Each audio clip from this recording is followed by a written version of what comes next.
Ќе го дадам за пример третманот на отпадот. Доколку ние во Скопје до сега имавме предвидено паметен третман на отпадот, односно одвојување на биоотпадот од вкупниот комунален отпад, ќе успеевме да намалиме најмалку 60% од вкупниот комунален отпад. Тоа се 60% намалени трошоци за превоз, 60% намалени трошоци за депонирање, најмалку 60% намалено загадување на сите медиуми на животната средина, како што се вода, воздух, почва, бидејќи со тој отпад на депониите и на така наречените диви депонии се загадуваат сите медиуми на животната средина, од исцедокот, потоа метанот што се емитира во атмосферата и така натаму.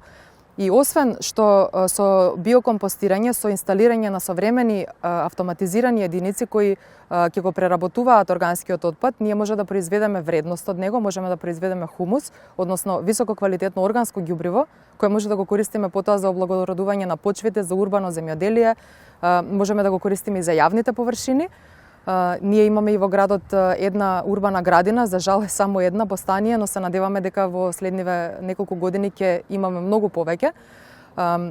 Освен што се добива хумус, може од тој процес како нус производ така наречен да излезе и биогаз кој е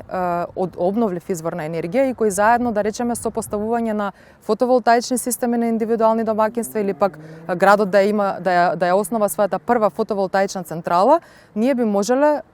драстично да ја редуцираме нашата енергетска зависност,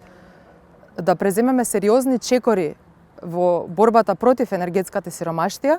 и да се осигураме дека го внесуваме Скопје во иднината со зелени, со одржливи решенија.